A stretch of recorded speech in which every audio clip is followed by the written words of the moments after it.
பார்த்து வாசிங்க, சேர்ந்து வாசிக்கலாம். நீங்க வாசிங்க.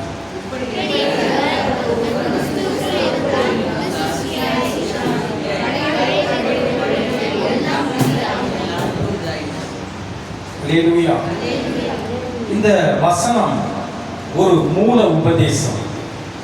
இந்த வசனத்தை மாற்ற முடியாது. இந்த வசனத்தில் இருக்கிற எந்த பொருட்களும் மாறாத இது ஒரு மூல உபதேசம். இந்த வசனம் என்ன சொல்லுகிறது? ஒருவன் கிறிஸ்துவுக்குள் இருந்தால் அவன் புது சிருஷ்டியாய் இருக்கிறான். பழையவைகள் எல்லாம் முடிந்தன, எல்லாம் புதிதாயின. நாம் புது சிருஷ்டியாக இருக்க வேண்டும். நம்மளாம் எப்படி இருக்கணும்? புது சிருஷ்டியாக இருக்க வேண்டும். அப்படியானால் நாம் கிறிஸ்துவுக்குள் இருக்க வேண்டும். நாம் கிறிஸ்துவுக்குள் இருக்க வேண்டும் என்றால் நம்மிடத்தில் இருக்கிற பழையவைகள் எல்லாம் ஒழிந்து போக வேண்டும். நம்மிடத்தில் இருக்கிற பழையவைகள் எல்லாம் ஒழிந்து போனால்தான் எல்லாமே புதிதாகும். அல்லேலூயா. வசனம் புரியுதா? நமக்குள்ள பழையவைகள் ஒழிந்து போனாதான் எல்லாம் புதிதாகும். ஒரு பொருளை வீட்டில் வச்சுக்கிட்டே புது பொருளை வாங்கிட்டு நீங்க வைக்கலாம் அப்படின்னாக்கா வைக்க முடியாது தானே. அப்போ பழைய பொருளை நீங்கள் என்ன பண்ணுவீங்க? டிஸ்போஸ் பண்ணுவீங்க. அப்போ பழைய காரியங்களை நீங்க ஒதுக்கி வைத்தாதான் புதிய காரியங்களை கொண்டு வர முடியும். அப்போ வசனம் சொல்லுகிறது, நாம் கிறிஸ்துவுக்குள் இருக்க வேண்டுமானால் பழைய காரியங்களை ஒழித்து வைக்க வேண்டும். புது சிருஷ்டி. ஆண்டவர் இதுல ஒரு 3 காரியங்களை சொல்றார். கிறிஸ்துவுக்குள் இருக்க வேண்டும், பழையவைகளை ஒழிக்க வேண்டும், புது சிருஷ்டியா இருக்க வேண்டும். 3 காரியங்களை சொல்றாரு.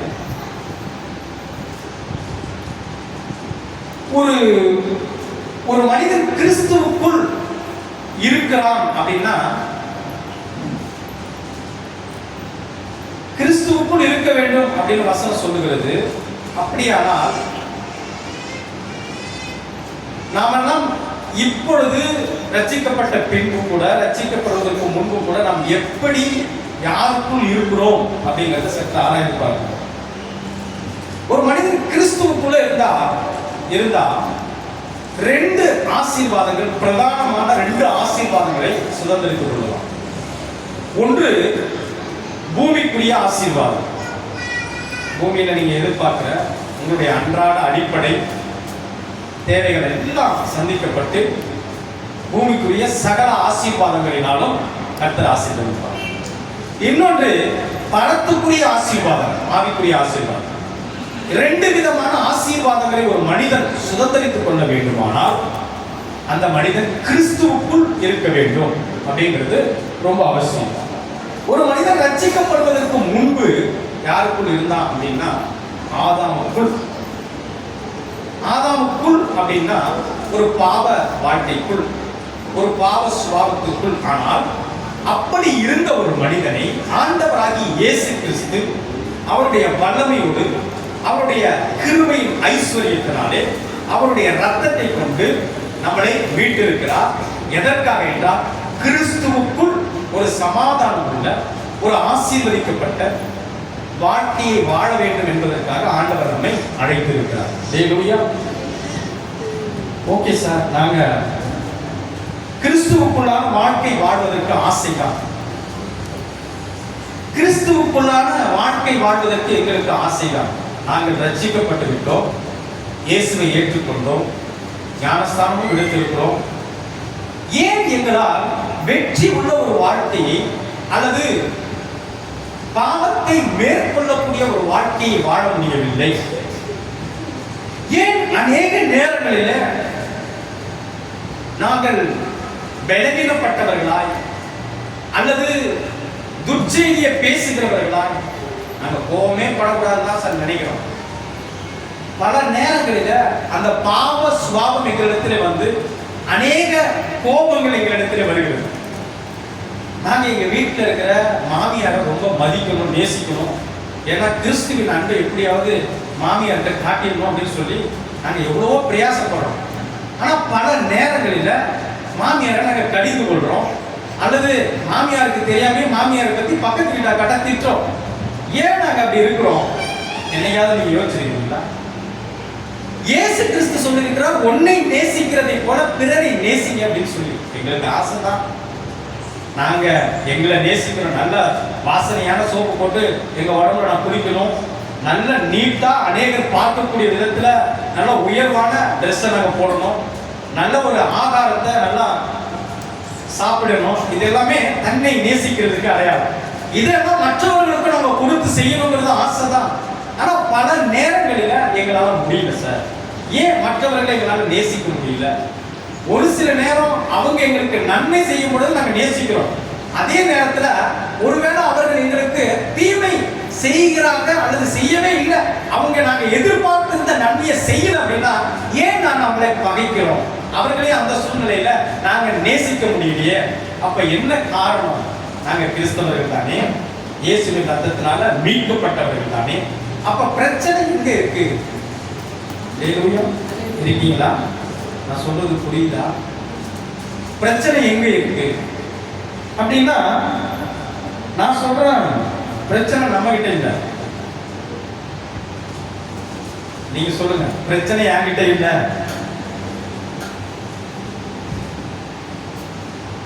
ஒரு மனிதன் மூலமாக, அந்த வசனத்தை கூட வாசிக்கலாம், ரோமர் புத்தகம் 5:12.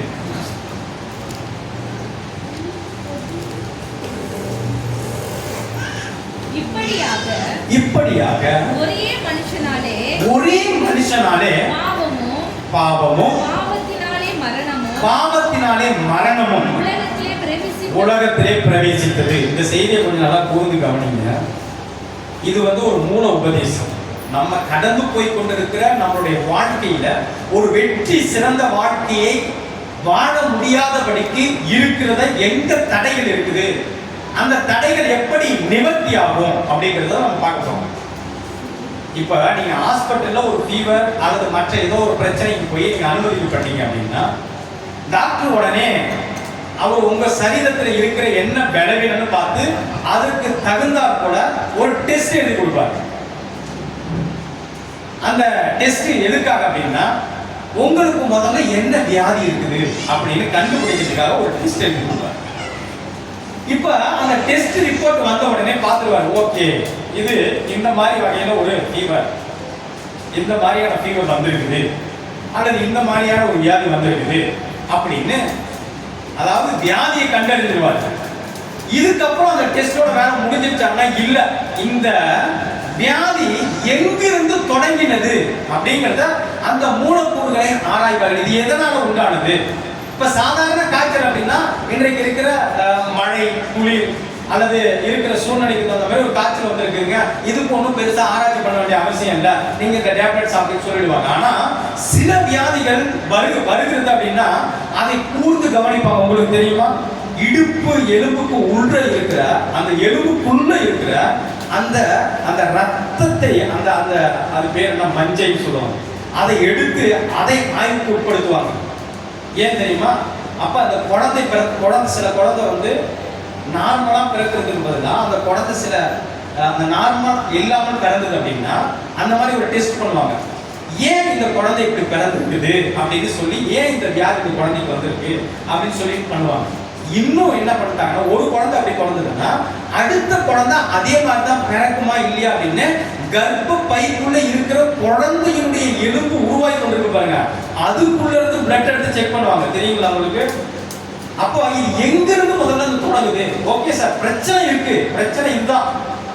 நாங்க பாவ வாழ்க்கையில இருந்து மீற முடியல, மற்றவர்கள மேல அன்பு செலுத்த முடியல, ஒரு மற்றவர்களுக்கு நன்மை செய்யக்கூடிய வாழ்க்கைகளால வாழ முடியல, கோபமே இல்லாத ஒரு வாழ்க்கைகளால வாழ முடியல, நாங்க பல நேரங்களில் மற்றவர்களுக்கு சாட்சியா நான் வார்த்தை கூட சொல்ல முடியல, ஒரு ஜெயமுள்ள வாழ்க்கையை, கிறிஸ்துவினுடைய சுபாவத்தை வெளிப்படுத்துகிற ஒரு வாழ்க்கையை எங்களால் வாழவே முடியல அப்படிங்கிற பிரச்சனையை கண்டறிஞ்சிட்டோம். ஆனா இந்த பிரச்சனை எங்க உருவாகிறது அப்படிங்கிற அந்த தீர்வை அந்த ஆழத்துக்குள்ள கண்டுபிடிச்சாதானே அதை நிவர்த்தி செய்ய முடியும். புரியுதா நான் சொல்றது?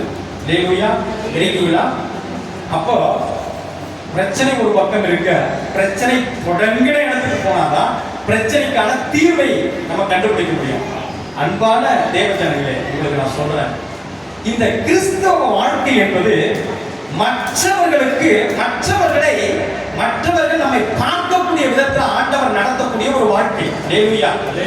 உங்களை சாட்சியாய் மாற்றி மற்றவர்கள், அக்கா எனக்காக ஜெபித்துக் கொள்ளுங்கள், அக்கா நான் இந்த மாதிரியான ஒரு கஷ்டத்துல போய் கொண்டிருக்கிறேன், எனக்காக நீங்க 2 வார்த்தை பேசுங்க அப்படின்னு கேட்கக்கூடிய அளவுல ஆண்டவர் நம்மை அழைத்த அழைப்பே ஒன்று ராஜாக்களாய், இன்னொன்று ஆசாரியர்களாய். ஒன்று உங்களிடத்திலே ஆளுகை இருக்க வேண்டும், இன்னொன்று மற்றவர்களுக்காக பரிந்து பேசுகிற அந்த ஆசாரியத்துவ அபிஷேகம் இருக்க வேண்டும். இதற்காக தான் ஆண்டவர் நம்மை அழைத்திருக்கிறார். இது மாறாதவை. ஹல்லேலூயா. அப்ப இது இரண்டிலேயும் வேறுபாடு அல்லது இரண்டிலேயும் மாற்றம் உண்டானால் எங்கேயும் தப்பு நடக்குது சார். என்னுடைய கிறிஸ்தவ வாழ்க்கையில ஏதோ ஒரு மாற்றம் இருக்கிறது, நான் சரியான ஒரு கிறிஸ்தவ வாழ்க்கையை வாழவில்லை. ஐயா எனக்காக கொஞ்சம் ஜெபித்துக் கொள்ளுங்க அப்படின்னு மற்றவர்கள் கேட்கல அப்படின்னா உங்களுடைய ஆசாரியத்துவ வாழ்க்கையில எங்கேயோ ஒரு இடத்துல பிரச்சனை இருக்கு. அம்மா நீங்க என்னுடைய குடும்பத்தினுடைய சூழ்நிலை இந்த மாதிரி போயிட்டு இருக்கு, என் குடும்பத்துக்கு ஒரு தீர்வை கொடுங்க அப்படின்னு சொல்லி உங்ககிட்ட வந்து அவங்க கேட்கிற அந்த ஆளுகையை கேட்கிறாங்கல்ல, உங்க குடும்பம் ரொம்ப அழகா நேர்த்தியா நடத்துறீங்க, இப்படி ஒரு சூழ்நிலையில கடந்து போனீங்களே, அப்போ நீங்க எப்படி தப்பித்து கொண்டீங்க அப்படின்னு உங்ககிட்ட வந்து கேட்கிறாங்க பாருங்க.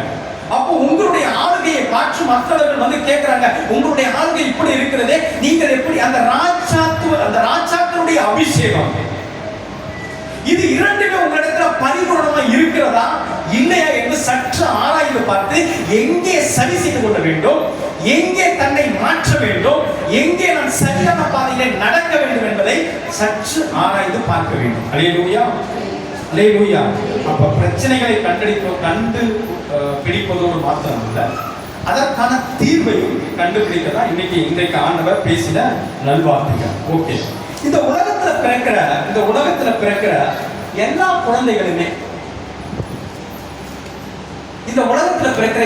குழந்தைகளுமே பாவத்தோடு தான் பிறக்கிறது. தெரியுமா உங்களுக்கு? வேதாகமத்தின்படி ஐயா அது இன்னைக்குதான் பிறந்திருக்குது, அது என்ன பாவம் செஞ்சது? அந்த குழந்தை பாவம் செய்யவில்லை. ஆதாம் என்கிற ரோமர் 5:17 சொல்லுகிறது, ஒரு மனிதன் மூலமாக ஒட்டுமொத்த மனு குலத்துக்குமே பாவம் வந்துவிட்டது. ஆண்டவராகிய இயேசு கிறிஸ்து அதற்காக தான் இறங்கி வந்து நீங்கள் மறுபடி பிறக்க வேண்டும் என்று சொன்னார். நீங்கள் மறுபடி ஏன் பிறக்க வேண்டும் என்று சொன்னார்? ஆதாம் வழியாக தான் நாம் பிறந்து கொண்டிருக்கிறோம், அந்த பாவ சுபாவத்தோடு தான் நாம் பிறந்து கொண்டிருக்கிறோம். அந்த பாவ சுபாவம் மாற்றப்பட்டு புதிதாய் நம்மை பிறக்க வேண்டும் என்றால் நீங்கள் மறுபடி பிறக்காவிட்டால் பரலோக ராஜ்யத்தை சுதந்திரிக்க முடியாது அப்படின்னு சொன்னார் ஆண்டவர். அப்ப மறுபடி பிறந்திருக்கிறோம், ஆனா மறுபடியும் பிறந்துதான் இருக்கிறோம். நாங்கள் ஆதாமுடைய பிறவியிலிருந்து திரும்பவும் மரித்து, அதாவது பாவத்தில் மரித்து நீதிக்கு பிழைத்தவர்களாய் நாங்கள் மறுபடியும் பிறந்தவர்களாய் ஞானஸ்தானம் எடுத்திருக்கிறோம், மறுபடியும் பிறந்திருக்கிறோம். எங்களுடைய வாழ்க்கையிலோ மேற்கொள்ளுகிற பாவ சுபாவங்கள் ஏன் எங்களுடைய வாழ்க்கையில அவ்வப்போது அந்த பாவ சுபாவங்கள் வந்து கொண்டே இருக்கிறது? நாங்கள் விரும்பினதை செய்யாமல் நாங்கள் விரும்பாததையே அதிகமாக செய்து கொண்டிருக்கிறோமே, ஏன்? என்னைக்காவது நம்ம கேட்டிருக்கிறோமா? அப்போ இந்த ஆதாமுடைய சுபாவம் ஒரு மனிதனுக்குள்ள வந்தபோது அவன் பாவம் செய்கிறவர இருக்கிறான். ஆனா இயேசு கிறிஸ்துக்குள் நம்ம வரும்பொழுது நமக்குள்ள இருக்கிற பாவ மனிதன் ஒவ்வொரு நாளும் அழிக்கப்பட்டு கொண்டே இருக்கிறான், புது சிருஷ்டியாய் மாற்றப்பட்டு கொண்டே இருக்கிறான். அல்லேலூயா. இது ஒரே நாள்ல நடந்துருமா அப்படின்னா?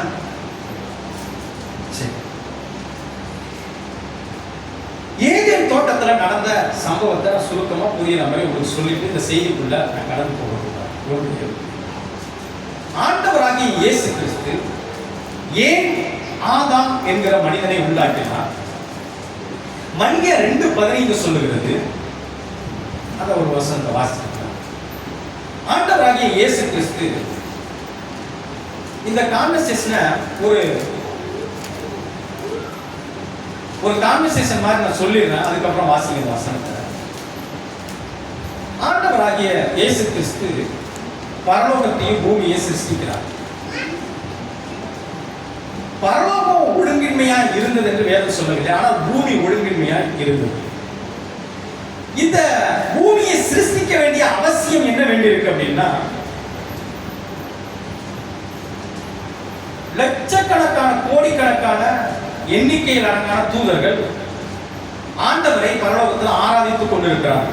ஆராதனைக்கு தலைவனான லூசிபர் என்கிற ஒரு சாத்தான், அதாவது ஆண்டவருக்கு மேலே என் சிங்காசனத்தை நான் உயர்த்துவேன், என் சிங்காசனத்தை நான் போடுவேன் என்று சொன்ன அடுத்து அவன் இருதயத்தில் நினைத்த மாத்திரத்திலே ஆண்டவர் அவனை கீழே தள்ளினார். அவனை மாத்திரமல்ல, அவனோடு கூட இருந்த ஒரு கூட்ட தூதர்களை கீழே தள்ளினார்.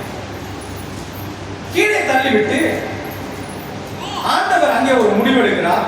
இப்ப இந்த ஆராதனை கூட்டத்தை நம்ம ஒழுங்கு செய்ய வேண்டும், அதற்கு நாம் ஒரு மனிதனை உண்டாக்கலாம் என்று அவர்கள் கலந்துரையாடுகிறார். யாராரு? பிதா, குமாரன், பரிசுத்த ஆவியானவர். அந்த மனிதனை உண்டாக்கி பூமியில நம்ம வைப்போம்.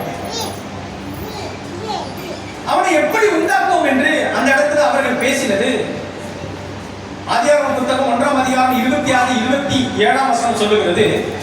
தன்னுடைய சாயலின்படி, தன்னுடைய ரூபத்தின்படி ஆண்டவர் மனிதனை உண்டாக்கி, தன்னுடைய சாயல், தன்னுடைய ரூபம் என்று சொல்லப்படுகிற அந்த காரியம், அதுக்கு நான் பின்னாடி பாருங்க. அப்ப தன்னுடைய ரூபம் என்று சொல்லப்படுகிற அந்த காரியம் ஆண்டவருக்கும் சற்று சிறியவனாக மனிதனை உண்டாக்கினார். உண்டாக்கின மனிதனை ஏதேன் தோட்டத்துக்குள் கொண்டு வந்து வைத்தார். கொண்டு வந்து வைத்ததோட மாத்திரமல்ல, அங்கே அவனுக்கு ஒரு பிரமாணத்தை, உடன்படிக்கையை கொடுத்தார். ஓசியாவின் புத்தகம் சொல்லுகிறது, ஆதாமுக்கு உடன்படிக்கையை கொடுத்தார். அந்த உடன்படிக்கையில நீ சகல கனிகளையும் புசிக்கலாம், தோட்டத்தின் நடுவில் இருக்கிற நன்மை தீமை அறியத்தக்க கனியை புசிக்காதப்பா, புசிக்கும் நாளிலே சாகவே சாவா என்று ஆண்டவர் அவனுக்கு ஒரு பிரமாணத்தை, கட்டளையை கொடுத்தார். ஆனால் சத்துருடைய நயவஞ்சகமான பேச்சுக்கு விழுந்து போன ஏவா பறித்தால், புசித்தால், கணவனுக்கு கொடுத்தால், இருவருமாய் தேவனுடைய வார்த்தைக்கு கீழ்ப்படியாமல் போனபடியினாலே பாவம் அவர்களை ஆளுகை செய்தது. இதுவரைக்கும் நன்மையை மாத்திரமே செய்து கொண்டிருந்த ஆதாமும் ஏவாளும் இப்ப அவர்களுக்கு ஒரு கண்கள் திறக்கப்படுகிறது. தீமை கண்களுக்கு தெரிய ஆரம்பிக்கிறது. தீமையும் அறிந்து கொண்டார்கள். தீமை என்றைக்கு இவர்களுக்கு தெரிய ஆரம்பித்ததோ, அல்லது பாவம் என்றைக்கு இவர்களுக்கு தெரிய ஆரம்பித்ததோ, இவர்கள் பாவத்தின் வழியில் எப்ப நடக்க ஆரம்பித்தார்களோ அப்பொழுது தேவன் இவர்களை விட்டு பிரிந்து போக ஆரம்பித்தார். அதைதான் அந்த இடத்துல சொன்னா, நீ சாகவே சாவாய், நீ என்னை விட்டு தூரம் போய் விடுவாய், கொஞ்சம் கவனமாக நான் சொல்லுகிற இந்த உடன்படிக்கை நீ உறுதியாக இரு என்று ஆண்டவர் சொன்ன போதிலும் ஏவாள் வஞ்சிக்கப்பட்டால், வீழ்த்தப்பட்டால், தேவனை விட்டு தூரம் போனார். இப்ப பாவ சுபாவத்தோடு இருக்கிற ஆதாம், ஏவாள், இவர்கள் இருவருமே பாவ சுபாவத்தோடு இருக்கிறார்கள். ஆனால் படைக்கப்பட்டது என்னவோ தன்னுடைய ரூபத்தின்படி, தன்னுடைய சாயலின்படி. ஆனால் இப்பொழுதோ அவர்களுக்குள்ள பாவம் வந்து ஆளுகை செய்வதனால் தேவ ரூபம் அற்று போனவர்களாய், தேவ சாயலை இழந்து போனவர்களாய் இருந்தார்கள். ஆனால் இதற்கு பின்னதாக ஆதாம் ஏவாளை எதற்காக உண்டாக்கினார் அப்படின்னு வசனம் சொல்லுகிறது. அதை வாசிங்க. மல்கியா 2:15 சொல்லுகிறது, அவர் ஒருவனை அல்லவா படைத்தார், அவர் ஒருவனை அல்லவா படைத்தார், ஆவி அவரிடத்தில் பூரணமாய் இருந்தது, பின்னும் ஏன் ஒருவனை படைத்தார்? தேவ பக்தி உள்ள சந்ததியை, இதுதானே தேவ பக்தி உள்ள சந்ததியை பெறும்படிதானே. இந்த ஆதாமும் ஏவாளும் இணைந்து என்ன செய்ய வேண்டும்? பக்தி விருத்தி உள்ள சந்ததிகளை, பிள்ளைகளை பெற்று கொடுப்பதுதான் தேவனுடைய திட்டம். அல்லேலூயா. இருக்கீங்களா? எதற்காக நம்மை ஆணும் பெண்ணுமாக ஒரு குடும்ப வாழ்க்கையில வைத்திருக்கிறார் என்றோ ஒரு பிரதானமான நோக்கம், தேவனுடைய பிரதானமான நோக்கம். நீங்க நீங்க துதிக்கிறதுக்கே நீங்க தேவனை நீங்க எனக்கு துதிக்கிறதுக்காக ஏற்படுத்திருக்கிற சொன்னாக்க ரெண்டாவது, நான் சுவிசேஷம் அறிவிக்கிறதுக்காக ரெண்டாவது, நான் ஊழியம் செய்வதற்காக ரெண்டாவது. பிரதானமான அழைப்பு, ஒரு மனிதனுடைய அழைப்பு என்பது உங்களுக்கு கொடுக்கப்பட்ட பிள்ளைகளை பக்தி விருத்திக்கு ஏதுவான பிள்ளைகளாய், பக்தி விருத்திக்கு ஏதுவான சந்ததிகளாய் வளர்க்க வேண்டியதுதான் தேவன் எதிர்பார்க்கிற பிரதானமான நோக்கம். அல்லேலூயா. ஆண்டவர் ஆவியாய் இருக்கிறார், ஆண்டவர் ஜீவனாய் இருக்கிறார். ஆண்டவரை எந்த ஒரு உருவத்துக்குள்ளேயும் கொண்டு வந்து வைக்க முடியாது. அவருடைய மகத்துவங்கள் பெருசு. நீங்கள் ஆவியோடும் உண்மையோடும் ஆண்டவரை தொழுது கொள்ளுங்கள். நீங்கள் தொழுது கொள்ளுகிறதை உங்கள் பிள்ளைகளுக்கு கற்றுக் கொடுங்கள். அல்லேலூயா. இப்ப ஒரு மனிதனிடத்திலே வந்த பாவம், ஆதாம் ஏவாளுக்குள் வந்த பாவம், இந்த பாவத்தின்படி அடுத்த சந்ததி பிறக்கிறது. ஆதியாகமம் 5ஆம் அதிகாரம் 3ஆம் வசனம் சொல்லுகிறது எப்படி பிள்ளை பிறக்கிறது என்றால், வாசிங்கள ஆதியாகமம் 5ஆம் அதிகாரம் 3வது வசனத்தை வாசிங்கள. ஆதாம் 130 வயதான போது, ஆதாம் 130 வயதான பொழுது தன் சாயலாக, எப்படிங்க? தன் சாயலாக, நல்ல வேகமா சொல்லுங்க. தன் சாயலாக. இதற்கு முன்னதாக படைக்கப்பட்டது என்னவோ தேவ சாயலில் ஆதாமையும் ஏவாளையும் ஆண்டவர் சிருஷ்டித்தார். இப்பொழுதோ தேவ சாயலை இழந்து போன ஆதாம் அவனுடைய சாயலின்படி, ஆதாமுடைய சாயலின்படி, மனிதனுடைய சாயலின்படி பிள்ளைகளை பெற்றெடுக்க ஆரம்பிக்கிறான். அங்கே தொடங்கின பாவ சுபாவம் இன்றைக்கு வரைக்கும் உலகத்தை ஆளுகை செய்து கொண்டிருக்கிறது. இதற்காக தான் ஆண்டவராகிய இயேசு கிறிஸ்து இந்த உலகத்தினுடைய சந்ததிகளை, இந்த உலகத்தினுடைய மனுக்குலத்தை மீட்க வேண்டும், ரட்சிக்க வேண்டும், அவர்களை பாவ வாழ்க்கையிலிருந்து விடுதலை உள்ள ஒரு மீட்கப்பட்ட வாழ்க்கைக்குள்ள நடத்த வேண்டும் என்று இந்த பூமியில இறங்கி வர வேண்டிய அவசியம் இருந்தது. ஏனென்றால் எந்த ஒரு மனிதனும் இந்த உலகத்தின் பாவங்களை சுமந்து தீர்க்க முடியாது. அத்தனை மனிதர்களும் பாவ மனிதர்கள். அல்லேலூயா. அதனால்தான் பரலோக வித்தோடு கூட பரிசுத்த தேவன் இந்த உலகத்திலே இறங்கி வந்தார். அவர் பாவம் அறியாதவர், அவர் பாவம் இல்லாத பரிசுத்த தேவன். அவர் பரிசுத்த தேவனாய் இருந்தபடியினாலே நம்மை பரிசுத்தராய் மாற்றுவதற்காக பரத்திலிருந்து இறங்கி வந்தார், நம்மை மீட்பதற்காக. அல்லேலூயா. இருக்கீங்களா? சத்தமா அந்த பரிசுத்த தேவனுக்கு ஒரு அடியை சொல்லமா? பத்தாது. அல்லேலூயா. அப்படிப்பட்ட பரிசுத்த தேவனை ஆராதிப்பதற்கு உங்களை என்னை ஆண்டவர் அழைத்திருக்கிறார். இந்த இந்த இந்த இந்த பிக்சரை பாருங்க. ஆதாம் ஒரு மனிதன் மூலமாய் பாவம், மரணம், பிரிவு, இருள், நம்பிக்கையின்மை இதெல்லாம் ஒரு மனிதனுக்குள்ளே ஆளுகை செய்தது. ஆனால் ஆண்டவராகிய இயேசு கிறிஸ்து இந்த புது சிருஷ்டி உள்ள ஒரு வாழ்க்கையை, அதாவது 2 கொரிந்தியர் 5:17 படி ஒரு மனிதன் கிறிஸ்துவுக்குள், ஆண்டவராகிய இயேசு கிறிஸ்துவுக்குள் இருந்து அவனுடைய வாழ்க்கையை நடத்துகிற பொழுது அவனுக்குள் கிருபை, ஜீவன், ஐக்கியம், ஒளி, நம்பிக்கை எல்லாமே பிறக்கிறது. என்னுடைய வாழ்க்கையை நடத்துகிறது ஆதாமுடைய சுபாவம் அல்ல. என்னுடைய வாழ்க்கையை நடத்துகிறது இயேசு கிறிஸ்துவின் பரிசுத்த ஆவியானவர் நடத்துகிறார். அதனால் நான் எந்த இடத்திலும் சோர்ந்து போக, எந்த இடத்திலும் வெள்ளட்டு போக மாட்டேன் என்று சொல்லக்கூடிய வாழ்க்கை தான் கிறிஸ்துவுக்குள் வாழ்கிற வாழ்க்கை. அல்லேலூயா. அல்லேலூயா. இதற்காக தான் ஆண்டவர் நம்மை அழைத்திருக்கிறார். சரி, ஓகே. இப்போ ஆதாமுக்குள்ள பாவம் வந்தது. ஆனா ஆதாம் சிருஷ்டிக்கப்பட்டது 3 காரியங்களை கொண்டு ஆண்டவர் சிருஷ்டித்தார். ஒன்று மாம்சம், ஆத்துமா, ஆவி. அல்லேலூயா. நம்மலாம் எப்படி இருக்கோம்? ஆவி, ஆத்துமா, சரீரம், 3 காரியங்களுக்குள்ள இருக்கிறோம். சரி, ஆண்டவர் சொன்னார் நீங்கள் இந்த பழத்தை புசிக்கும் நாளிலே சாகவே சாவி. சாவு என்பது பிரிவு என்ற அர்த்தத்தில் அங்கே பயன்படுத்தப்பட்டிருக்கிறது. மரணம் என்ன, இன்னைக்கு நம்ம லிட்டரலா நமக்கு மரணம் நடக்குது, அந்த மரணம் கிடையாது. இந்த இடத்துல பயன்படுத்தப்பட்டது தேவனை விட்டு மனிதன் பிரிவதை குறிக்கிற அந்த வார்த்தை. அப்ப நீ என்றைக்கு என்னுடைய வார்த்தையை கீழ்ப்படியாமல் போகிறாயோ அன்றைக்கு நீ என்னை விட்டு பிரிந்து போவாய் அப்படின்னு ஆண்டவர் சொன்னார். அப்ப எந்த இடத்துல ஒரு ஆண்டவர் சொன்ன அந்த வார்த்தை மாம்சத்துல தேவனை விட்டு பிரிந்து போவானா, அல்லது ஆத்துமாவில தேவனை விட்டு பிரிந்து போவானா, அல்லது ஆவியில தேவனை விட்டு பிரிந்து போவானா? ஆண்டவர் சொல்றார் ஒட்டுமொத்தமா பிரிஞ்சு போயிடும் அப்படின்னாக்கா அது இல்ல. ஆண்டவர் 3 தன்மையோடு கூட நம்மை படைத்திருக்கிறார்.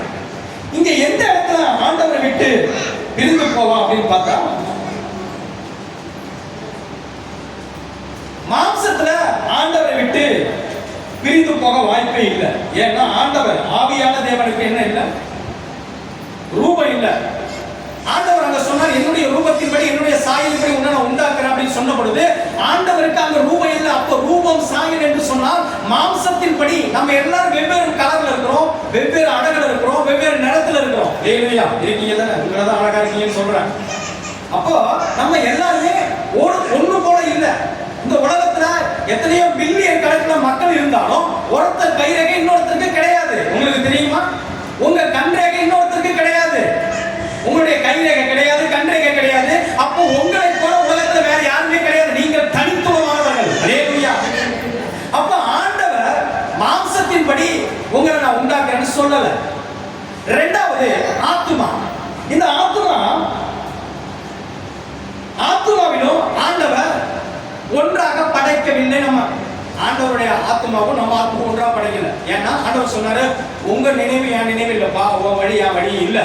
உனக்கு எனக்கு கொஞ்சம் வித்தியாசம் இருக்கதான் செய்யும். நீ மற்ற மாதிரி யோசிப்ப, ஆனா நான் உனக்கு நன்மையாவே யோசிப்பேன். அல்லேலூயா. இருக்கீங்களா? அப்போ இந்த இடத்துல ஆண்டவர் சொல்றாரு, ரெண்டாவது அவர் மாம்சத்திலையும் அவரை போல நம்ம இல்லை, ஆத்மாவிலையும் அவரை மாதிரி நம்ம இல்லை. அப்போ மூன்றாவது ஆவியில. அல்லேலூயா. நம்ம எப்படி இருக்கோம்? ஒன்று போல ஆண்டவர் எப்படி படைச்சாரு?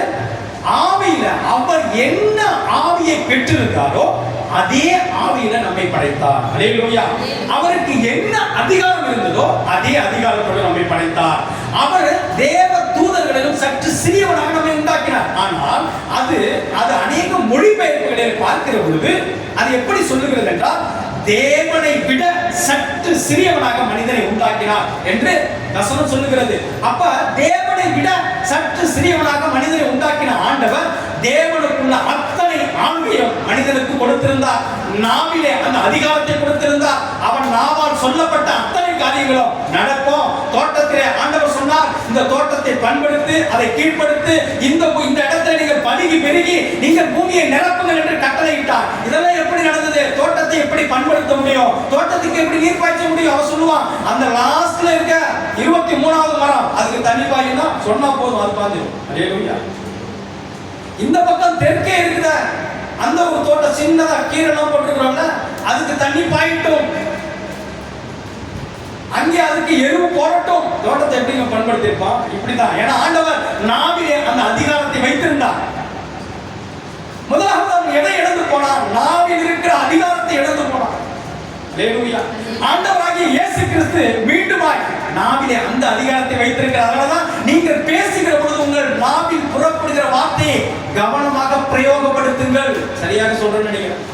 கவனமாக பிரயோகப்படுத்துங்கள், கவனமாக பேசுங்கள். ஏனென்றால் நீங்கள் பேசுகிற வார்த்தை ஜீவனை கொண்டு வரும். நான் நன்றாகவே இருப்பேன் என்று நீங்கள் சொன்னீர்களானால் நிச்சயமாகவே நீங்கள் நன்றாக இருப்பீங்க. உங்களுடைய நாவிலிருந்து நெகட்டிவான ஒரு வார்த்தையும் புறப்படாது இருப்பதாக நீங்கள் சூழ்நிலைகளை பார்த்து நாவிலிருந்து வார்த்தைகளை செய்யாதீர்கள். அன்பான தேவனுடைய ஜனங்களே, சூழ்நிலை எல்லாம் எதிராக தான் இருக்கும். கடன் பிரச்சனை இருக்கு, சரீரத்தில் சுகவீனம் இருக்கட்டும். உங்க நாவிலிருந்து புறப்படுகிற வார்த்தை, நான் பலன் உள்ளவன், நான் விடுதலை பெற்றவர், நான் கடன் இல்லாமல் மற்றவர்களுக்கு கொடுக்கிறவர் அப்படின்னு நீங்க உங்க நாவினால அறிக்கை பண்ணுங்க. என்ன குறைஞ்சிற போது? உங்க நாவில தான் ஆண்டவர் நன்மையும் ஜீவனையும் வைத்திருக்கிறார். அப்ப உங்க நாவிலிருந்து புறப்படுகிற வார்த்தையை கவனமாக பிரயோகப்படுத்துங்கள். அப்ப ஆண்டவர் அவன் மத்தியில் இருந்த அவனுடைய ஆவியிலிருந்து பிரிந்து போனார். இப்பொழுது ஆதாமுடைய ஆவி இருக்கு. ஆனால் எப்படி இருக்குன்னா செயல்படுத்த முடியாதபடி அது அடைக்கப்பட்டிருக்கு. அல்லேலூயா. அது ஆண்டவருடைய தொடர்பு கொள்ள முடியாதபடி மரித்து போன நிலைமையில, செயலற்ற நிலைமையில, ஒன்றுமே செய்ய முடியாத நிலைமையில ஆவி இருக்கு. இன்றைக்கு உலகத்தில் இருக்கிற பல்வேறு பாவங்களுக்கு மூல காரணம் எங்க அப்படின்னா, ஆவி உயிரோடு கூட இல்லை. இதுதாங்க இதுதான் அந்த டெஸ்ட்ல எடுக்கப்பட்ட ரிப்போர்ட். ஏன் சார் நான் பலனற்று போயிருக்கிறேன்?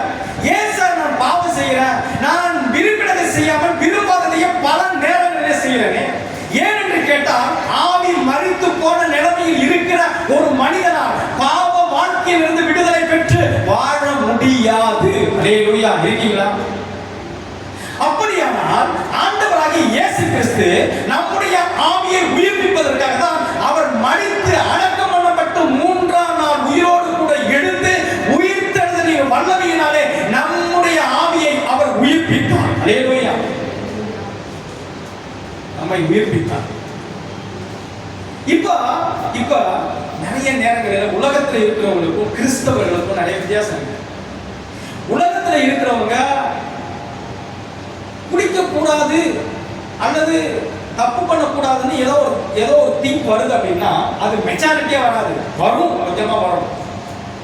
ஏன்னா அவருடைய ரூபத்தின்படி அவருடைய சாயலின்படி உண்டாக்கப்பட்டிருக்கிறோம், எல்லாம் ஒட்டுமொத்த மனுக்குலமும்.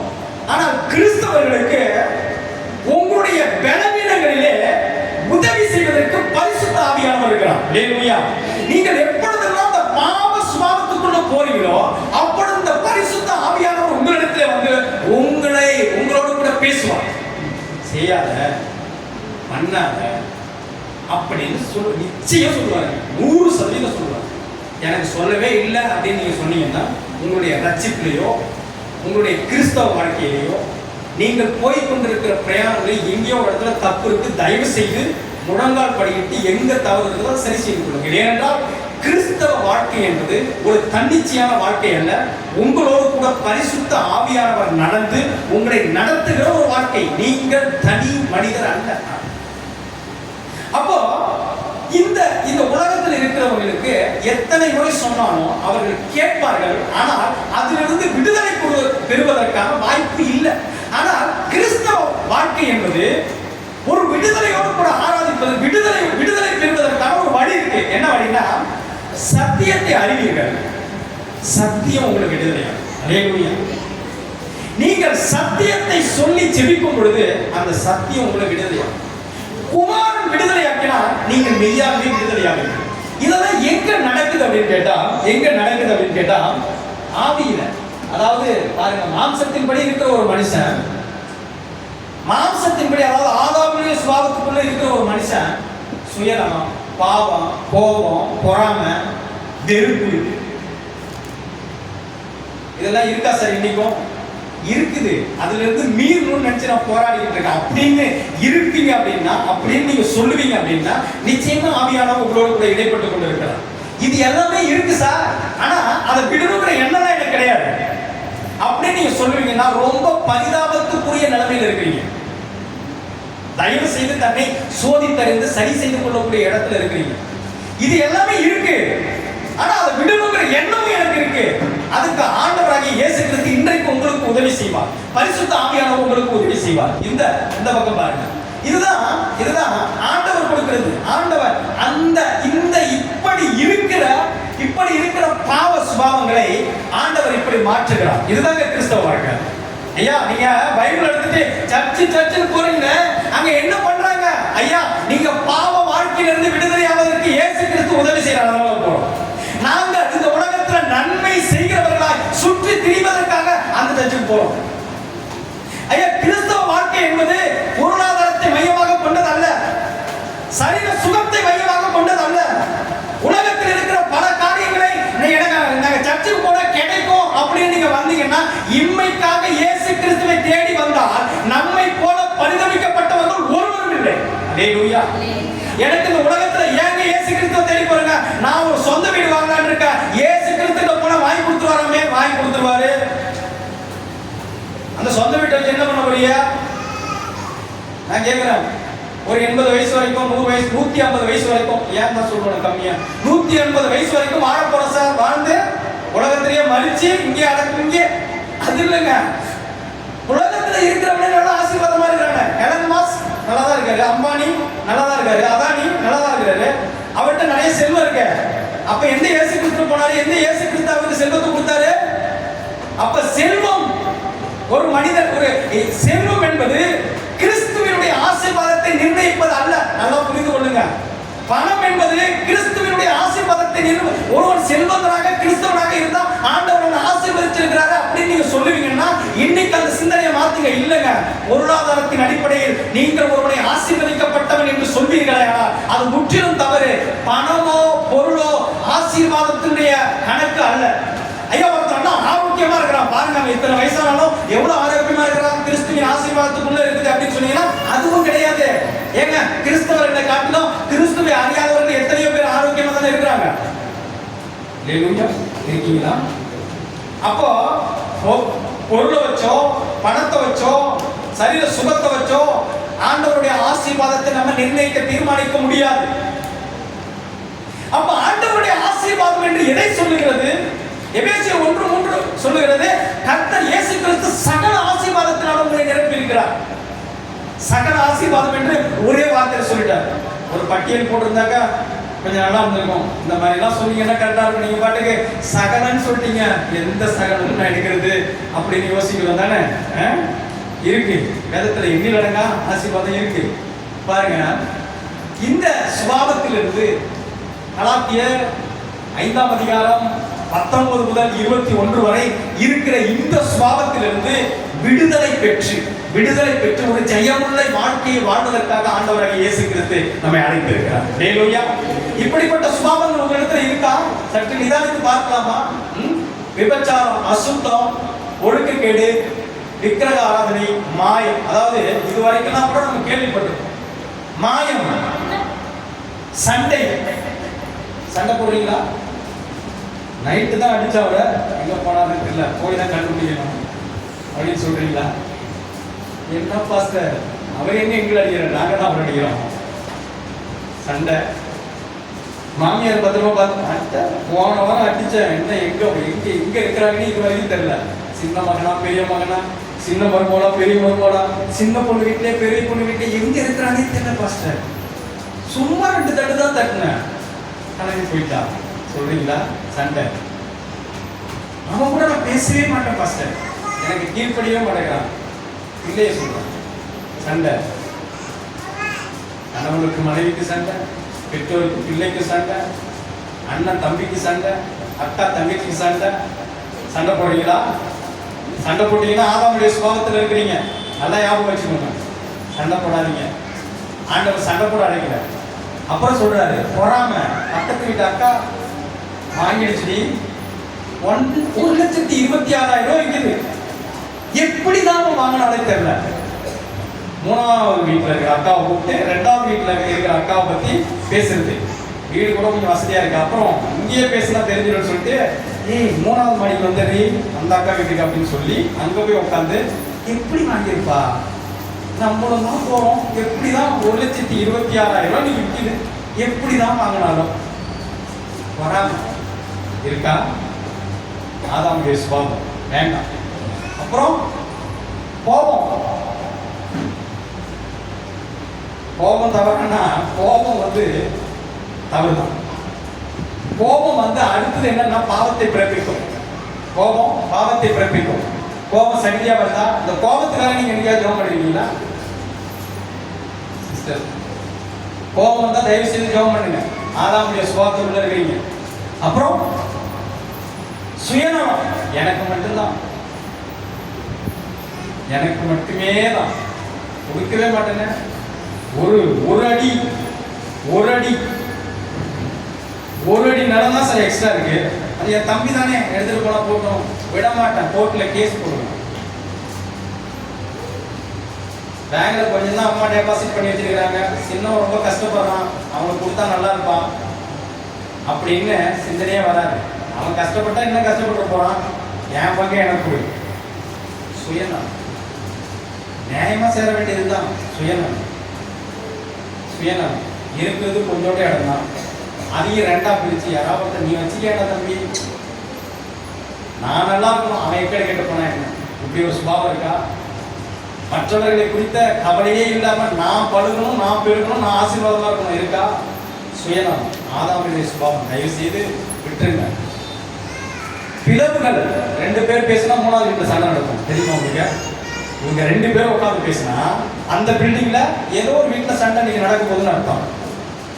பிளவுகளை உண்டு பண்ற ஆவி. இது இந்த ரெண்டு ஆவி சேர்ந்ததுன்னா மூணாவது ஒரு ஆவியை கூப்பிட்டு அந்த வீட்டுக்குள்ள அனுப்பும். முதல் நாள் நைட் வரைக்கும் ஹஸ்பண்ட் அண்ட் ஒய்ஃப் நல்லதான் பேசிட்டு இருப்பாங்க. காலையில் ஏற்ற உடனே பாத்திரம் பறக்கும், அக்கா கதவு சத்துக்கு இந்த பக்கம் போயிடும், அண்ணா கதவு சத்துக்கு இந்த பக்கம் போயிடும். காரணம் என்னன்னு கேட்டீங்கன்னா, இந்த ரெண்டு அக்கா உட்காந்து பேசிட்டு பாருங்க, பிரிவினியும் பிளப்புகளின் ஆவி. ரெண்டு பேர் இருக்கிற இடத்துல மூணாவது நபரை குறித்து பேசாதீங்க, நல்லது இல்லை. நீங்க ரெண்டு பேர் இருக்கிறீங்களா, உங்க ரெண்டு பேரை குறித்து பேசுங்க எவ்வளவு நேரம் ஆனாலும். நீங்க மூணாவது ஒரு ஆளை குறித்து பேசாதீங்க, அது தவறு. அது ஆதாமுடைய சுபாவம், தேவனுக்கு பிரியம் இல்லாத காரியம், அது வீணான காரியம். நீங்க ரெண்டு பேருக்கையும் உங்க ரெண்டு பேரை குறித்து பேசுங்க, தப்பு கிடையாது. மூணாவது ஒரு ஆளை குறித்து பேசாதீங்க. பிளவுகளை உண்டாக்குற ஆவி வேண்டாம், ஆதாமுடைய சுபாவம். அப்புறம்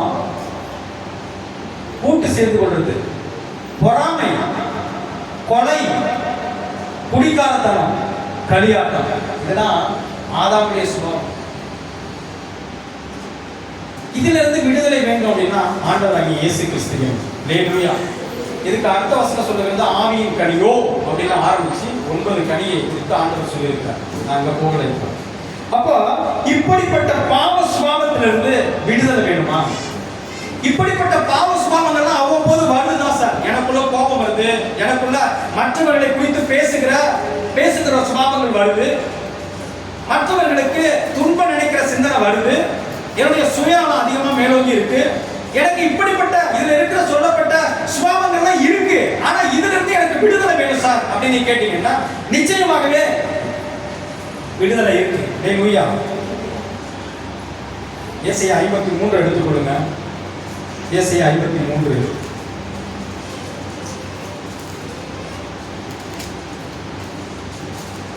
ஒரு ஜெயமுள்ள வாழ்க்கையை வாழ்வதற்கு, ஒரு வெற்றி சிறந்த வாழ்க்கையை வாழ்வதற்கு ஆண்டவராகிய இயேசு கிறிஸ்து நமக்காக கல்வாரி சிலுவையில எல்லா பாவ சுபாவத்தையும் சுமந்து தீர்த்தார். ஹல்லேலூயா. பாவ சுபாவங்கள் அத்தனையும் ஆண்டவராகிய இயேசு கிறிஸ்து சுமந்து தீர்த்தார்.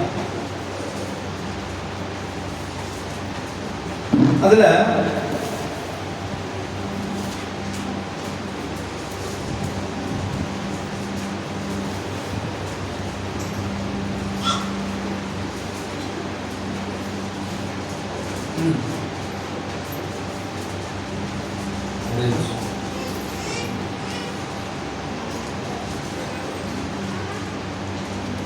ஐந்தாவது வசனத்தை வாசிங்க.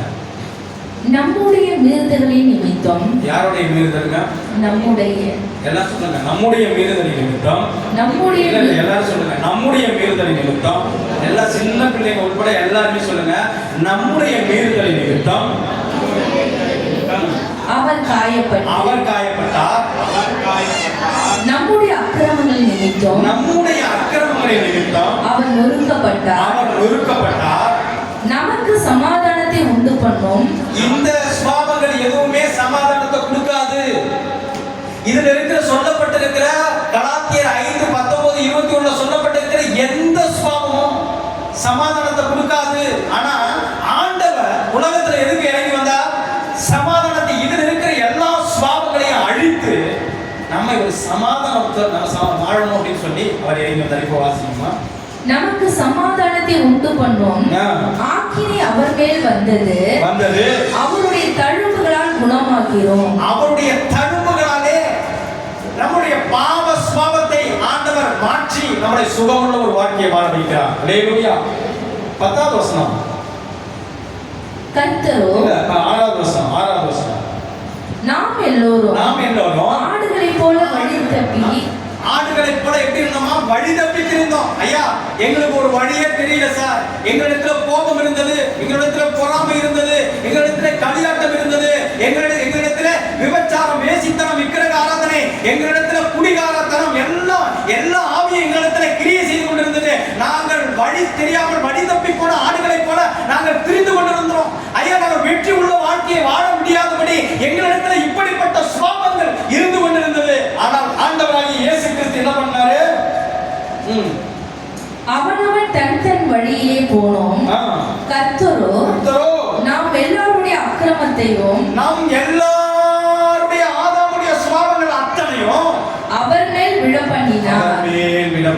ஹல்லேலூயா.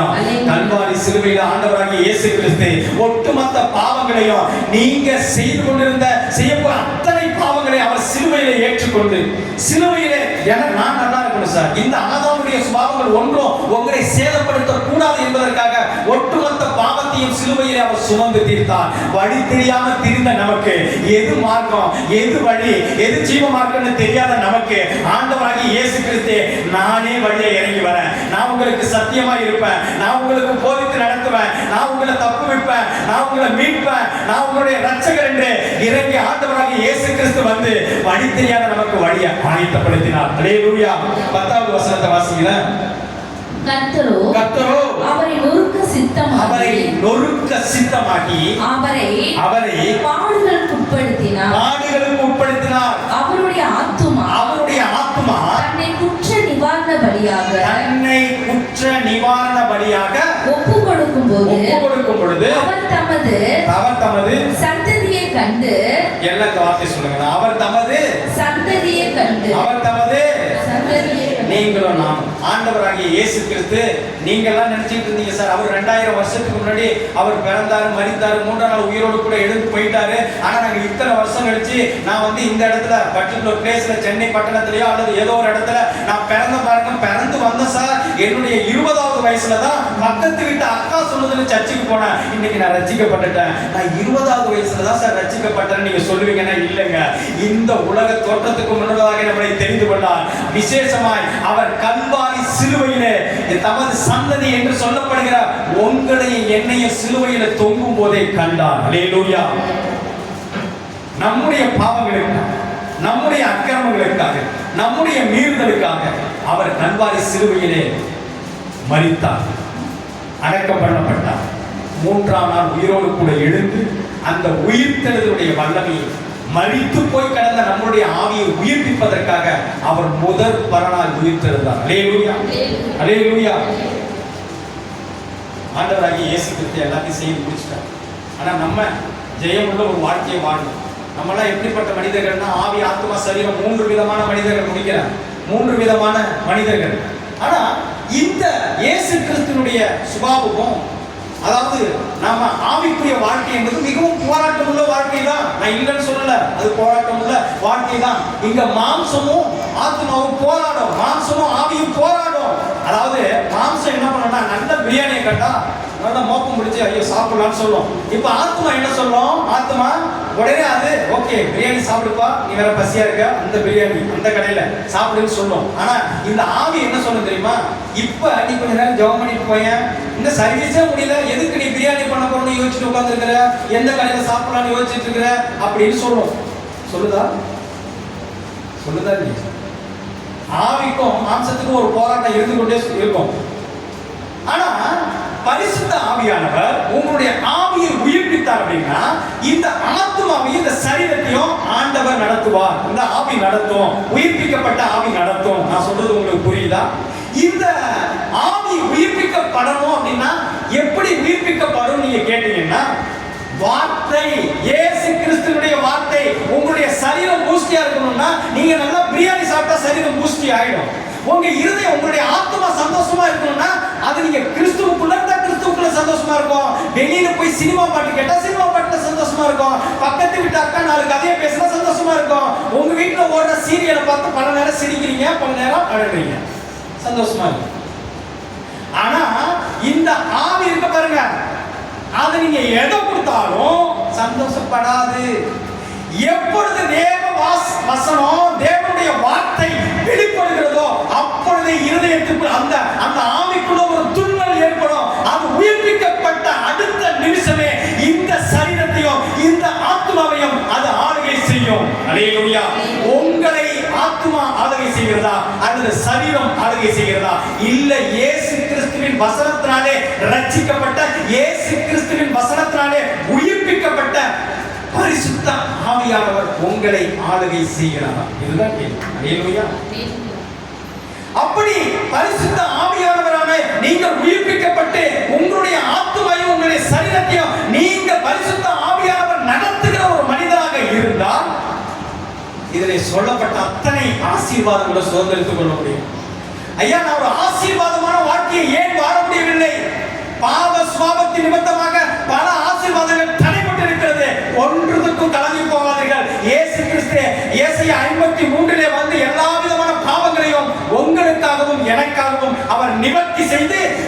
நீங்கள் ஆண்டவர் கொடுக்கிற ஆவிக்குரிய சகல ஆசீர்வாதத்தினாலும் ஆசீர்வதிக்கப்பட வேண்டும் என்று ஆண்டவர் நமக்காக இறங்கி வந்தார். அல்லேலூயா, அல்லேலூயா. பாவ மன்னிப்பு அது இயேசு கிறிஸ்துவின் ரத்தத்தினாலே, அது உங்களுக்கு ஆசீர்வாதம். உலகத்துல யாராலையும் கொடுக்க முடியாது. யாராவது கொடுக்க முடியுமா? முடியாது. பணத்தால வாங்க முடியுமா? முடியாது. அதிகாரத்தினால வாங்க முடியுமா? முடியாது. செல்வத்தினால வேற எதையாவது வாங்க முடியுமா? பாவ மன்னிப்பை இயேசு கிறிஸ்து ஒருத்தரால மாத்திரம் தான் கொடுக்க முடியும். ஏனென்றால் அவர் பாவம் அறியாதவராய் இந்த பூமிக்கு இறங்கி வந்தார். உலகத்தில் இருக்கிற ஒட்டுமொத்த பாவத்தையும் சுமந்து தீர்ப்பதற்காக வந்து நம்முடைய பாவங்களை சிலுவையிலே அவர் சுமந்து தீர்த்தார். அல்லேலூயா. இதை நான் குரூப்ல உங்களுக்கு போடுறேன். குரூப்ல யாராவது நம்பர் இணைக்கப்பட வேண்டாம், தயவு செய்து இணைத்துக் கொள்ளுங்க. நீ வருகிற அத்தனை செய்திகளும் குரூப்ல வரும். குரூப்ல உங்களுக்காக ஜெப விண்ணப்பங்களும் வரும். அதனால குரூப்ல இணைந்து கொள்ளுங்க. இரண்டாவது, மீட்பு. எதையோ சிக்கி கொண்டிருக்கிறோம் சார். கடன் பிரச்சனையா இருக்கலாம், வியாதியா இருக்கலாம், கண்ணீரின் போராட்டமா இருக்கலாம், அல்லது வெளியே சொல்ல முடியாத பல சூழ்நிலையா இருக்கலாம். எதிரே நான் லாக்காய் மாட்டிட்டு இருக்கிறேன், எப்பொழுதுமே என்னால ஃப்ரீயா இருக்க முடியல, வர முடியல அப்படின்னு சொல்றீங்களா? இயேசு கிறிஸ்துவின் ரத்தம் இன்னைக்கு உங்களை பரிபூர்ண மீட்பை கொடுத்து, ஆமென், இருக்கீங்களா? மீட்பு உங்களுக்கு தான். மீட்பு கர்த்தராகிய இயேசு கிறிஸ்து உங்களுக்கு தான் விசேஷமா கொடுக்கிறார். அப்ப மீட்பை கொடுத்து அனுப்ப போகிறார். இரண்டாவது, நீதிமானாக்கிறார். இந்த உலகத்துல இருக்கிறவங்க எல்லாம் சும்மா இருக்க, இயேசுவை அறியாதவன், இயேசுவை அறியாதவன் சும்மா இருக்க. ஆனா இயேசுவை நீ அறிந்து கொண்டபடியினாலே உன்னிடத்தில் இருக்கிற நீதியை வைத்து அவர் நீதிமான் என்று சொல்லவில்லை. இயேசு கிறிஸ்துவின் நீதியை உங்கள் மத்தியிலே வரப்பண்ணி உங்களை அவர் நீதிமானாக மாற்றி இருக்கிறார். ஆசீர்வாதம். அல்லேலூயா. அடுத்தது, பிள்ளை என்கிற உரிமை, அப்பா பிதாவை என்கிற உரிமையோடு கூப்பிடுகிற புத்திர சுவிகாரத்தை உங்கள் மத்தியில் அவர் கொடுத்திருக்கிறார். அல்லேலூயா, அல்லேலூயா. அப்ப என்னென்ன ஆசீர்வாதத்தை கொடுக்கிறார் பாருங்க. அப்புறம் நித்திய ஜீவன். இந்த உலகத்துல நான் வாழ்ற வரைக்கும் வாழலாம் சந்தோஷமா, கர்த்தருக்குள் மகிழ்ச்சியா. ஆனா இந்த உலகத்தை விட்டு போயிடுவோமே அப்படின்னு வேதனை படவே தேவையில்லை. இருந்தா இந்த உலகத்துல கர்த்தருக்குள் மகிழ்ச்சியா இருப்பேன். அப்படி இல்லைன்னா அந்த உலகத்துல அவரோடு கூட மகிழ்ச்சியா இருப்பேன். அல்லேலூயா. நித்திய நித்தியமாய் வாழக்கூடிய ஜீவனை இயேசு கிறிஸ்து கல்வாரி சிலுவையிலே நமக்காக பெற்றுக் கொடுத்தார். அடுத்தது, பரிசுத்த ஆவியானவருடைய முத்திரை. பரிசுத்த ஆவியானுடைய முத்திரை விசேஷமாய் ஆண்டவர் உங்களுக்காக கொடுத்திருக்கிறார். இந்த முத்திரை போடப்பட்ட நீங்கள், உங்களை நடத்தக்கூடியவர் பரிசுத்த ஆவியானவர். இது எவ்வளவு பெரிய விசேஷம் தெரியுமா? இது எவ்வளவு பெரிய மகத்துவம் தெரியுமா? உங்களை அவர் இன்ஸ்ட்ரக்ட் பண்ணி நடத்துவாருங்க. இங்க இங்க போகாத, இதை செய்யாது. நீங்க அவருக்குள்ள அவருடைய அபிஷேகத்தை வரவேற்றுக் கொள்ளுங்க. வீட்டுல போய் உட்கார்ந்து மணிக்கணக்கில் ஜெபம் பண்ணுங்க. உங்களால முடிஞ்ச வரைக்கும் அந்நிய பாஷையில பேசுங்க. அந்நிய பாஷையில பேசுங்க. ஆண்டவர் பரலோக ரகசியங்களை உங்களுக்கு வெளிப்படுத்துவார். ஐயா எனக்கு பாஷை தெரியல, நீங்க சோத்திரம் சொல்லிட்டே இருங்க, வாஞ்சியோடு கேளுங்க. ஆண்டவர் உங்கள் நாவை பிரட்டுவார். அவர் அந்நிய பாஷையை கொடுப்பார். அந்நிய பாஷையை பேசுகிறவன் பரலோக ராஜ்யத்தினுடைய ரகசியத்தை பேசுகிறார். உனக்கான ரகசியத்தை அவர் வெளிப்படுத்துவார். இந்த உலகத்திற்கான ரகசியத்தை அவர் வெளிப்படுத்துவார். அப்ப பரிசுத்த ஆவியானுடைய முத்திரை உங்க மேல போடப்பட்டிருக்குது. எவ்வளவு பெரிய ஆசீர்வாதம். அடுத்தது, ஆளுகை. உங்க குடும்பத்தை மாத்திரங்க, இந்த உலகத்தை நீங்க தான் ஆளுகை செய்வீங்க. அல்லேலூயா. அதுதான் ராஜாக்களுடைய அபிஷேகம். அதுதான் ராஜாக்களுடைய அபிஷேகம். ஒரு குடும்பத்தை நடத்த வேண்டும் என்றால் அந்த குடும்பத்தை நடத்தக்கூடிய ஞானம் வேண்டும். அந்த குடும்பத்தை நடத்தக்கூடிய ஞானம் எங்கிருந்து வரும் அப்படின்னா, புத்தி உள்ள ஸ்திரியாய் கர்த்தரால் மாத்திரம் மாற்ற முடியும். அல்லேலூயா. அடுத்தது தேவனோட சமாதானம் இல்லையா? ஐயா நீங்க முதல்ல இயேசு இடத்துல வாங்க. நீங்க தூரமா இருந்துட்டு அவருடைய ஆசீர்வாதத்தை பெறணும்னு சொன்னீங்கன்னா, இயேசு உலகம் தரக்கூடிய சமாதானத்தில் அவருடைய நிரப்பி ஆசீர்வதிக்கிறவரா இருக்கிறார். தேவனுடைய அன்பு. ஐயா நான் இன்னைக்கு வரைக்கும் ஒரு சில பேர் பார்க்கும் பொழுது எப்பொழுதுமே அன்பாவே இருக்கிறாங்க. எப்படி இவங்களால மாற்ற முடியும்? அந்த பரிசுத்த ஆவியானுடைய முழுமையும் மன நிறைவும். இன்னும் நமக்குலாம் பிரபலமா தெரிஞ்ச ஃபாதரை பத்தி யாராவது ஒருத்தர் ஏதாவது சொல்லுவாங்க அப்படின்னு பார்த்தா ஒருத்தருமே சொல்லல. அவர் எப்ப பார்த்தாலும் சிரிச்ச முடிஞ்சா இருக்கிறாரு. எதை பத்தி கவலைப்படாம சந்தோஷமா இன்னைக்கு வரைக்கும் ஆராய்ச்சிட்டே இருக்கிறாரு. லேவியா இருக்கீங்களா? எப்படின்னா தேவனுடைய அன்புங்க. தேவனுடைய அன்பினால் நிரப்பப்பட்ட ஒரு மனிதன் எப்பொழுதுமே சந்தோஷமா இருக்க முடியும். அப்ப இந்த உலகத்துல இருக்கிற தேவை, எங்க போகும்போது என்ன கறி வாங்குறது, காசு கம்மியா இருக்கு, இப்படிலாம் யோசிக்கிறீங்க. ஒன்றும் கவலைப்படாதீங்க. உங்க தேவைகளை வீதம் எடுக்கிறவரை கர்த்தர் புதிதாக நடத்த போதுமானவராக இருக்கிறாரு. அதை நிரப்பி ஆசீர்வதிக்க போதுமானவராக இருக்கிறார். இரண்டாவது, பாதுகாப்பு. உங்க பிள்ளைகளுக்கு, உங்களுக்கு, உங்க கணவருக்கு, உங்க குடும்பத்துக்கு எல்லாருக்குமே ஆண்டவர் பாதுகாப்பை, அவருடைய ரத்தம் பாதுகாத்து நம்மை நடத்துகிறது. அல்லேலூயா. அப்புறம் ஞானம். இது ரொம்ப முக்கியம். ஏற்ற நேரத்தில் சொல்லப்படுகிற வார்த்தை, ஒரு பாத்திரத்திலே வைக்கப்பட்ட வெள்ளி தட்டுக்கு சமம். அப்ப எந்த இடத்துல பேசணும், அப்படி எந்த இடத்துல வார்த்தையை பிரயோகப்படுத்தணும் அப்படிங்கறதே ஞானம் தான். அல்லேலூயா. இது பெண்களுக்கு ரொம்ப முக்கியம். அந்த அக்கா அந்த ஒரு வார்த்தை சொன்னது பாருங்க, அதனால என் குடும்பமே அப்படின்னு சொல்லக்கூடாது. அந்த அக்கா பேசினா சரியா தான் இருக்கணும் அப்படி சொல்லணும். அப்புறம் வலிமை மற்றும் துணிவு. பல இடங்கள்ல நம்ம பயந்து போய், இப்ப நைட்டு கூட எங்களுக்கு பயம் வந்தது. ஆனா அடுத்தது வந்தது, வாழ்ந்தாலும் அவருக்கு தான், தாழ்ந்தாலும் அவருக்கு தான். எதுக்கு பயப்படணும்? எந்த பயமுறுத்துகிற ஆவியை என்ன மேற்கொள்ள முடியாது. எந்த பயமுறுத்துகிற ஆவியை என்ன மேற்கொள்ள முடியாது. நீங்க இருக்கீங்கப்பா, பார்த்துக்கோங்க, அவ்வளவுதான். அப்ப பயம் இருக்கவே இருக்காது. பரலோக சுதந்திரம். அல்லேலூயா. பரலோக ராஜ்யத்தை சுதந்திரிக்க போறோம் அப்படிங்கிற அந்த அசூரன்ஸ். ஓகேங்களா? பரலோக ராஜ்யத்தை வேற யாரும் சுதந்திரிக்க முடியாது. கிறிஸ்துவுக்குள் இருந்தால் சுதந்திரித்துக் கொள்ள முடியும். அப்புறம் முடியாதது ஒண்ணுமே கிடையாது. அல்லேலூயா. நம்மளால முடியாது அப்படின்னு ஒண்ணுமே கிடையாது. இயேசுவினால எல்லாமே முடியும். இயேசுவின் பிள்ளைகளா இருக்கும்பொழுது எல்லாமே முடியும். அல்லேலூயா. அப்போ இப்படிப்பட்ட ஆசீர்வாதங்களை மாத்திரமே இன்னும் ஏராளமான ஆசீர்வாதங்கள் இருக்கு. அப்போ ஆவிக்குரிய ஆசீர்வாதம் இருக்கு, இன்னும் ஏராளமா இருக்கு.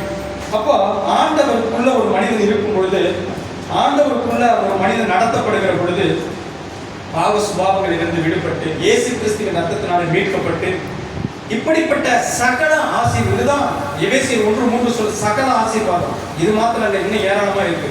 அப்ப இப்படிப்பட்ட உலகத்தினால ஒருவராலையும் கொடுக்க முடியாத சகல ஆசீர்வாதத்தினாலும் கர்த்தர் உங்களை நிரப்பி உங்களை சமாதானத்துக்கு ஏதுவாய் வெற்றி சிறந்த ஒரு வாழ்க்கையை வாழ வைப்பதற்கு ஆண்டவர் போதுமானவராக இருக்கிறார். அல்லேலூயா. உங்களை கண்களை மூடி ஜெபிப்போம். சர்வ வல்லமை உள்ள நல்ல ஆண்டவரே, உங்களுடைய ரத்தத்தை